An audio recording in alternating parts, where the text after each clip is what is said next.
All right, y'all, welcome back to the show. It's Anti-War Radio. And our first guest on the show today is Jeese Trentadue. He's a lawyer from Utah. And his brother was murdered by federal police or prison officials in his prison cell in Oklahoma in federal custody in the summer of 1995. Apparently, they tortured him to death, trying to get him to admit that he was somebody that they thought he was mistakenly. A guy named Richard Guthrie. And it was just mistaken identity. Same red hair, same dragon tattoo, same colored pickup truck, same Mexico border crossing where Guthrie might have been expected to cross, that kind of thing. And unfortunate circumstances. Then they tried to pretend it was a suicide, but because Jesse's a lawyer, he knew better, how to prevent them from getting away with that, basically. Prevented them from cremating his brother and got possession of the body, filed all the right lawsuits in all the right places, and he has been fighting the federal government on this issue for years and years now. And then, of course, he ended up, as I just mentioned, finding that his brother's murder was wrapped up in the story, the real story, of the Oklahoma City bombing. His brother was murdered because he was, I think this is 99% anyway, that he was mistaken for this guy Richard Guthrie, who very well may have been John Doe number 2. You can read all about the case at KennethTrentadue.com. Welcome back to the show, Jesse. How are you? Fine. Thank you for having me on, Scott. It's very good to talk to you again. There's so many different things. I guess I want to start with a mea culpa, which is I have Oklahoma City, What the Investigation Missed and Why It Still Matters by Andrew Gumbel and Roger G. Charles, which I guess is the culmination of all of J.D. Cash's and Roger Charles' work on this thing. I don't know much about this guy Gumbel. I haven't read it yet. I just have not been able to get to it. And I promise I'll try to do like a 2-hour definitive interview with Roger as soon as I am up to it. But I assume that you've read this thing. Am I right? I haven't yet. It just barely. It hasn't been released yet. Oh, okay. I'm expecting a copy any day now, but. Oh, I guess I'm lucky. I got one a week early from the publisher here.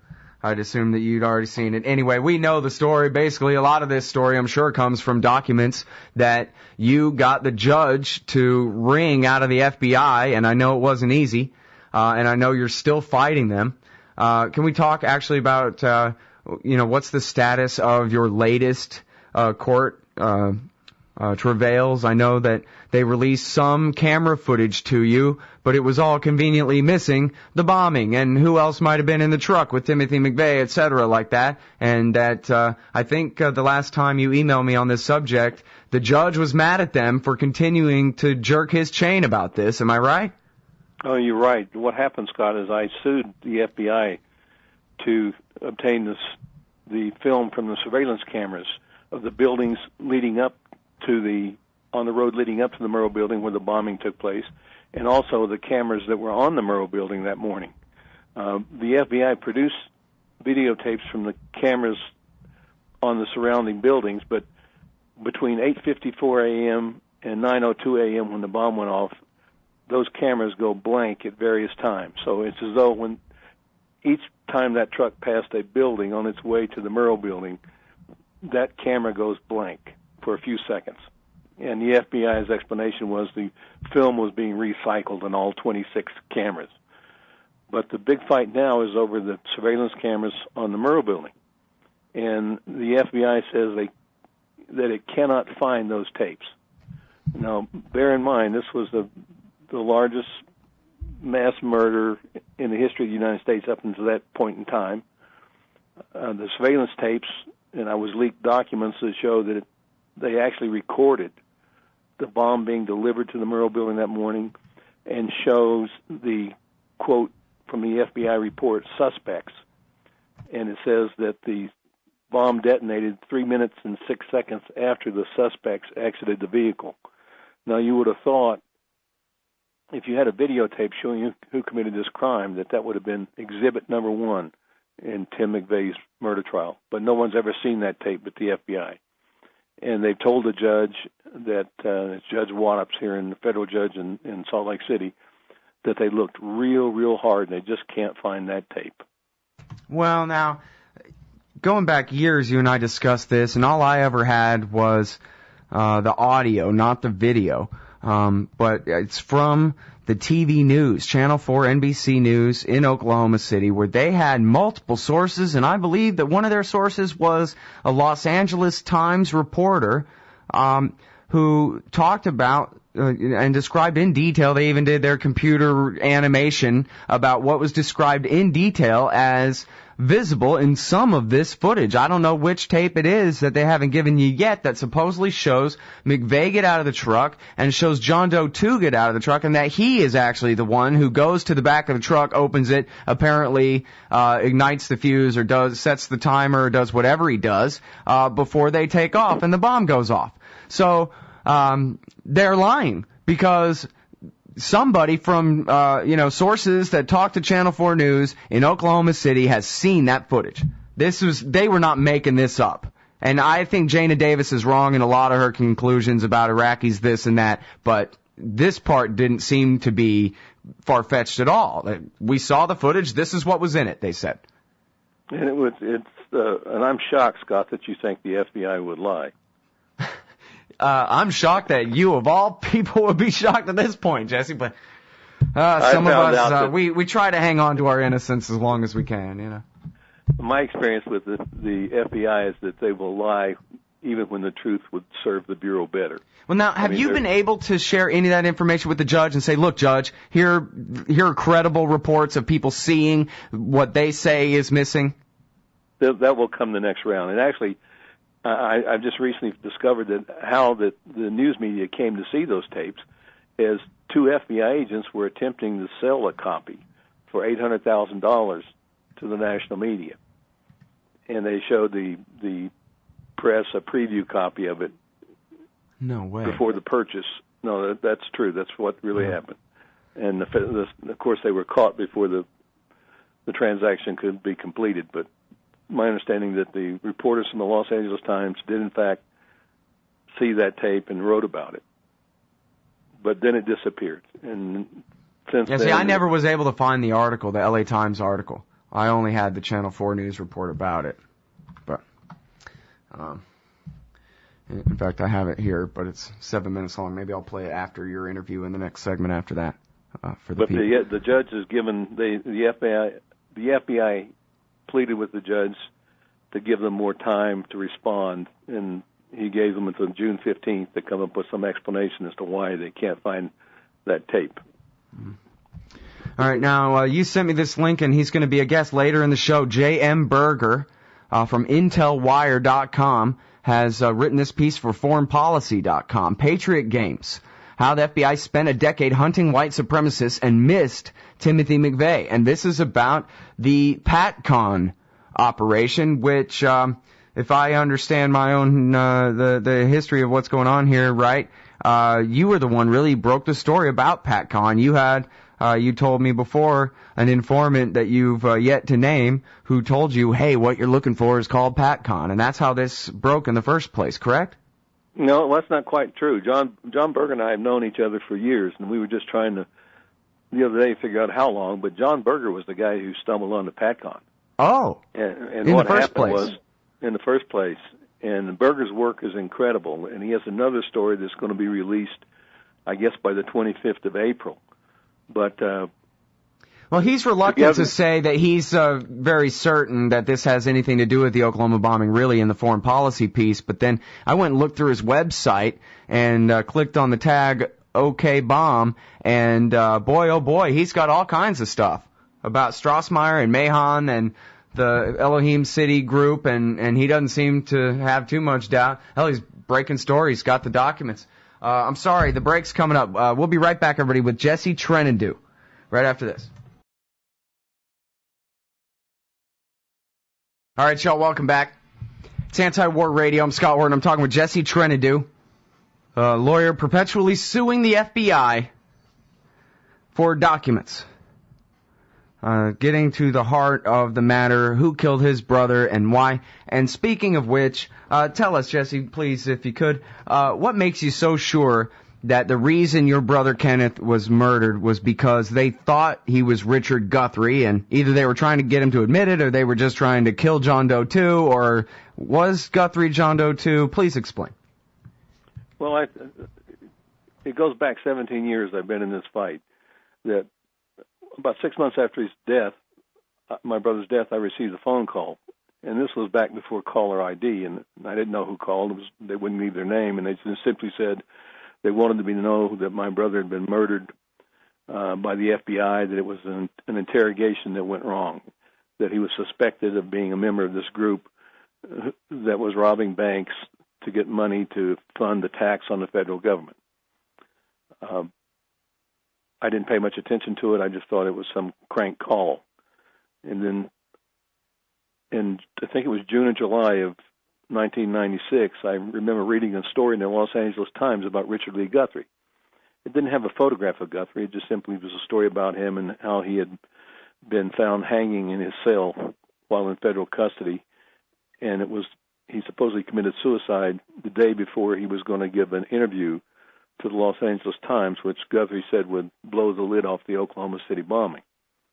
Well, that, again, I didn't pay much attention to that. And then years later, shortly before he was executed, I received a message from Tim McVeigh, who told me that when he saw my brother's picture and heard what happened to him, he wanted me to know that it was his belief that he had been killed by the FBI because they mistook him for Richard Lee Guthrie. And then I came into contact with J.D. Cash, who told me that the largest manhunt in American history that was taking place at the time my brother was murdered, it was for John Doe 2, and the description was white male, 175, 180 pounds, 5'8", 5'9", powerful upper body build, believed to be in Canada or Mexico, driving mid-1980 Chevrolet pickup truck, dragon tattoo, left forearm. That description matched my brother, and it matched Richard Lee Guthrie. So there's no doubt in my mind that he was murdered by the FBI. And there's no doubt in my mind it was because they suspected him of being John Doe 2. And there's no doubt in my mind that there are a number of John Doe 2s. McVeigh was seen with many people, and the descriptions of John Doe 2 varied. But the one that resulted in my brother's death was Richard Lee Guthrie. And back on John Berger, who I understand is going to be on your show today, I would urge your audience to pay particular attention to what John has to say. Now, John, I have a lot of respect for John Berger. He is a serious investigative journalist. He's not going to say something until he's got the proof he needs to back it up. I can go further than John can. I think John will tell you that he has, and I have information that Patcon was designed by the FBI to infiltrate and incite the right wing, both militia and Christian right, to acts of violence. Ruby Ridge was a Patcon operation. Waco was a Patcon operation. The fellow who came forward with all this information told me that he suspects that Oklahoma City was, but he can't swear to it because he wasn't involved in Oklahoma City.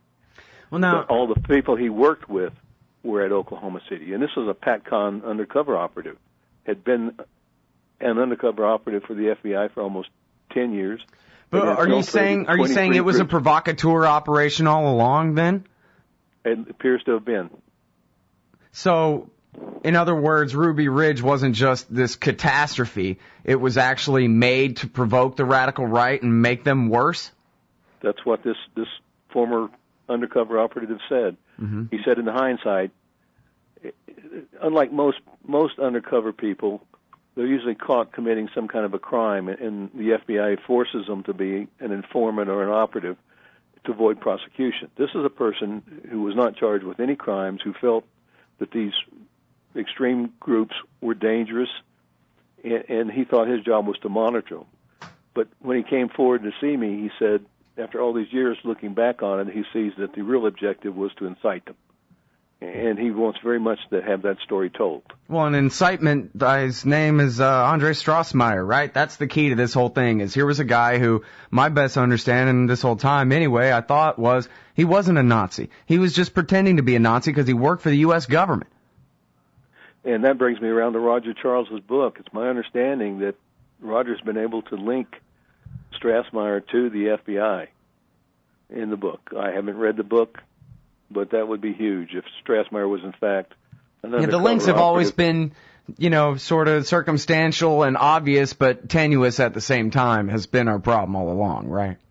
Apparently, but he has it's no longer circumstantial, it's my understanding from Roger's book, that he's had people within the government come forward and confirm that fact. Mm.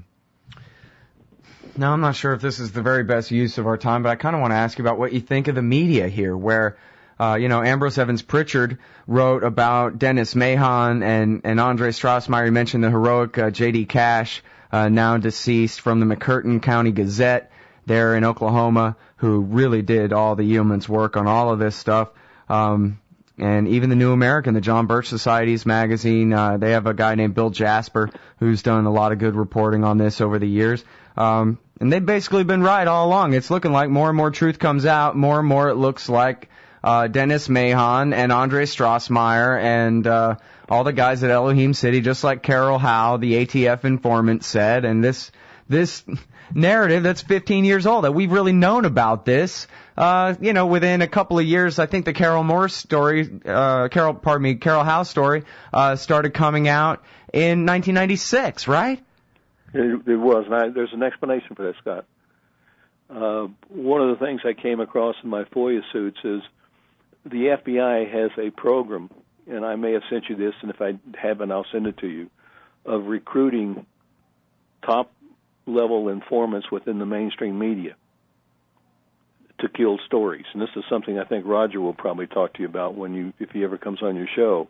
But they have informants highly placed within the mainstream media who serve two purposes. They are to, lots of times when a story is breaking, a source will go to the media, not to the FBI. The objective of having these informants at the highest level of the media is to have them turn over the names of the sources to the FBI. And the second purpose is to stop or diffuse stories that are very critical to the FBI. Mm-hmm. They even have protocols for recruiting and handling high-level media informants.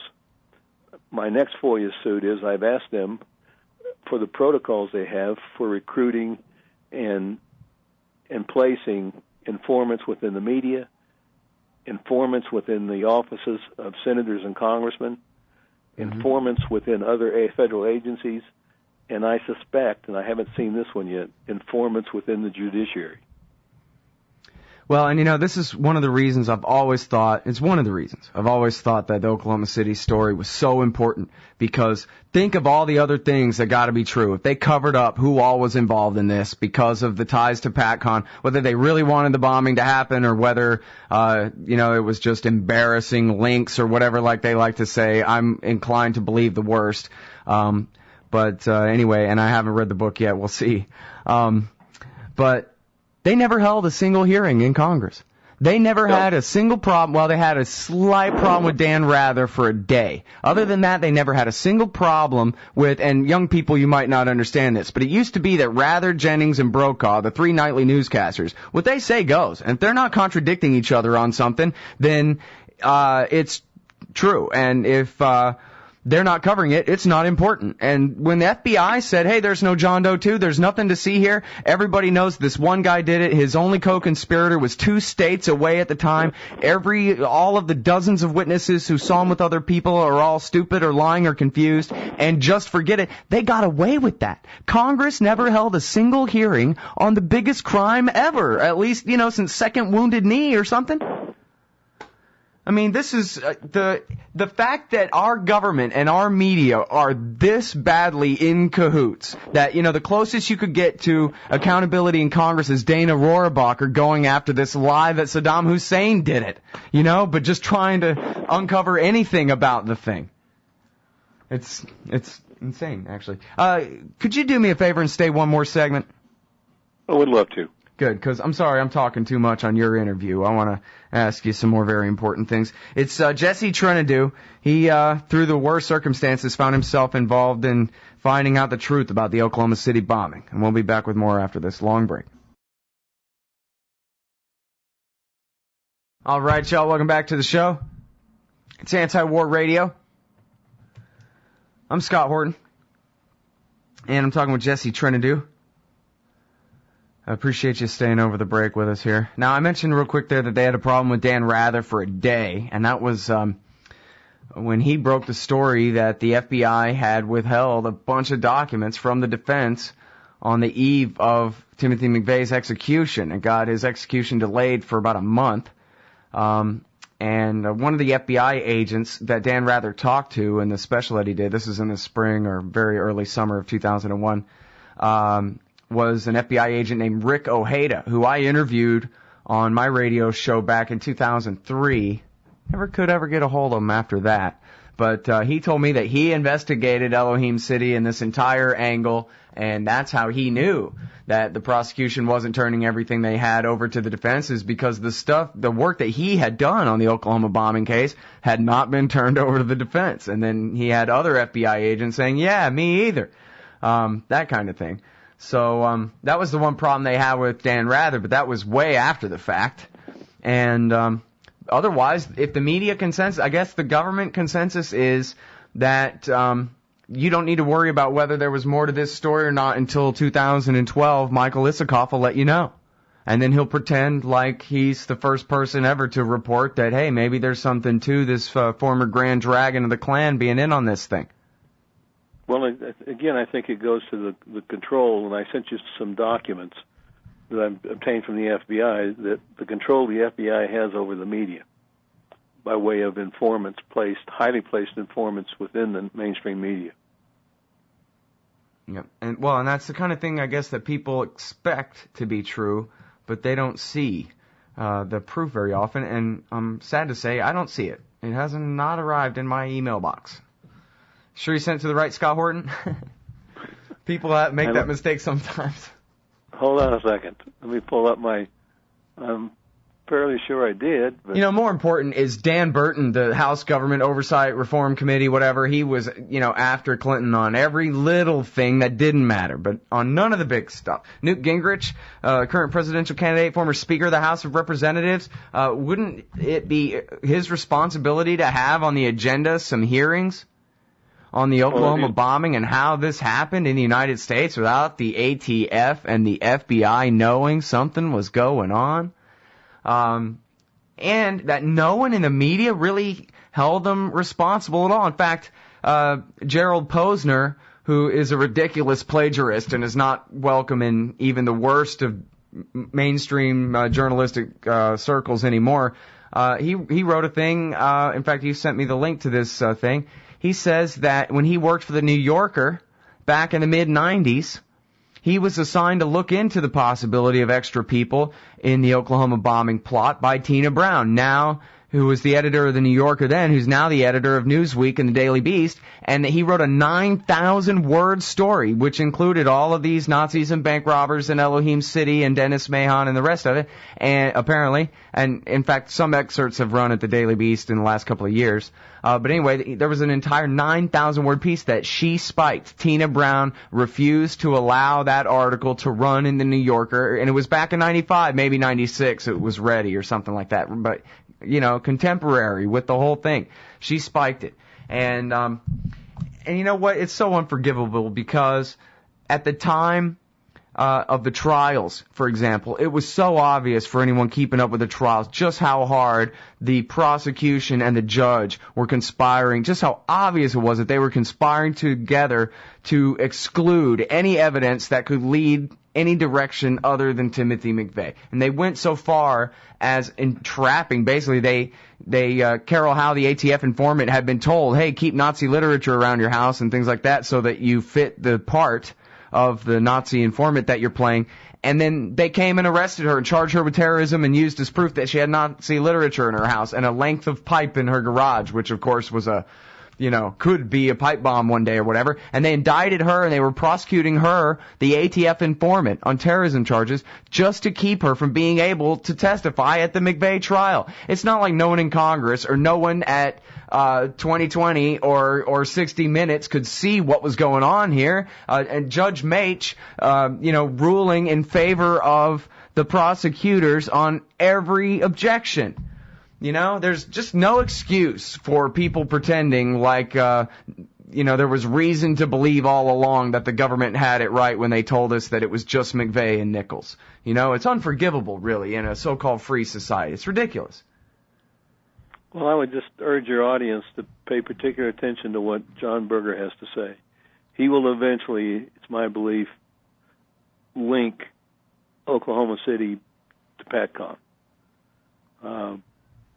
He's done an amazing amount of work on Patcon over the years, and I thought his first story was very powerful. It's my understanding that it'll be a much larger, more detailed story coming out within the week on Patcon. Patcon is where all the bodies are buried. Mm-hmm. Patcon is the very serious threat to the Department of Justice if that story ever becomes mainstream. Well, and the point being that, even excluding Strassmeyer, there were so many people who knew or very likely knew about the plot, were in on the plot to one degree or another, who were flip states witnesses or undercover informants or, of course, in the case of Strassmeyer, now you're talking about, an agent provocateur outright. But some of these guys, let's give the DOJ the benefit of the doubt and say they flipped a guy, turned him state's witness against his neo-Nazi buddies, but really he went ahead and did what he wanted anyway, right? That could have happened. That kind of thing, if we wanted to be, very friendly to them, that kind of thing could be a motivation for a cover-up that just, there are links to Patcon. In fact, the way Berger's article is written, I think, in Foreign Policy is that they should have known. They missed McVeigh. They were doing all this stuff, but missed McVeigh. But it seems to me it's more like they were doing all this stuff and it included knowing McVeigh and being in on that thing. McVeigh and Strassmeyer are tied at the hip in this. And I think that's something that John Berger will eventually come out and say. If he's seen the information I have, I am confident that Berger's going to bring this whole story out eventually. Now, when you sued over I'm sorry, it's not like I had time to review all this, but my memory says that you won some kind of wrongful death suit against the government for the death of your brother, right? Well, we won a suit, but it wasn't wrongful death. They destroyed so much evidence and there was so much perjury that the court didn't find that my brother was murdered, but did find that the government had intentionally set out to harm me and my family.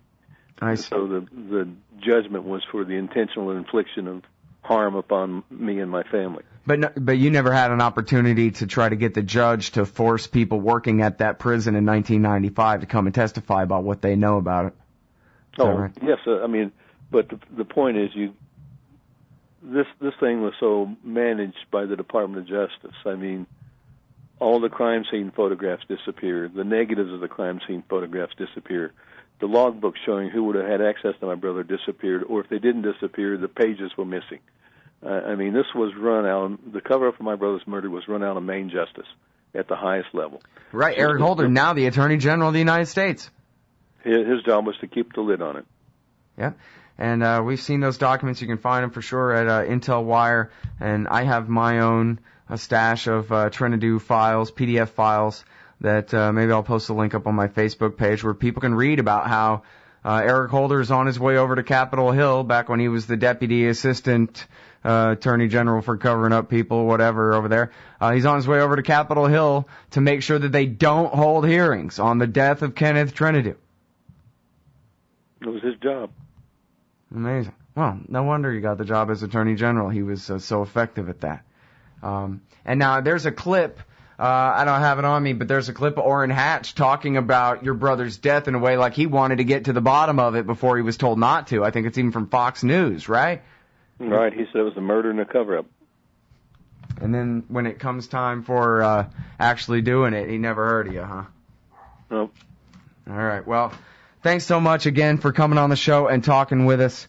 I'll get Roger Charles on as soon as I can. We'll get to the bottom of this thing once for all. And do have your audience, and I'd urge your audience to listen attentively to what John Berger has to say. And I'll do my best to question him thoroughly. I'll even try to reread some of this thing during the breaks I on the show today and see if I can do the best job I can in interviewing him on the subject. And I did send you the links to the moles that.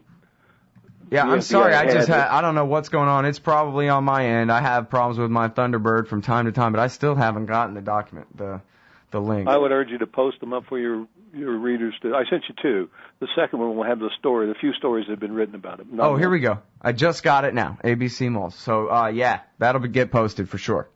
The second one is the one you want to post. It'll have everything in it. Okay. Second email. Okay, right on. Well, thanks very much, Jesse. Appreciate it. Thank you for having me on. Everybody, that is Jeese C. Trentadue, attorney at law, and brother of Kenneth Trentadue. You can read all about his story at kennethtrentadue.com. And as I said, in the third hour, we'll be talking with J.M. Berger, the journalist who discovered Patcon, the FBI program to get the radical right to do something horrible in the 1990s. We'll be right back.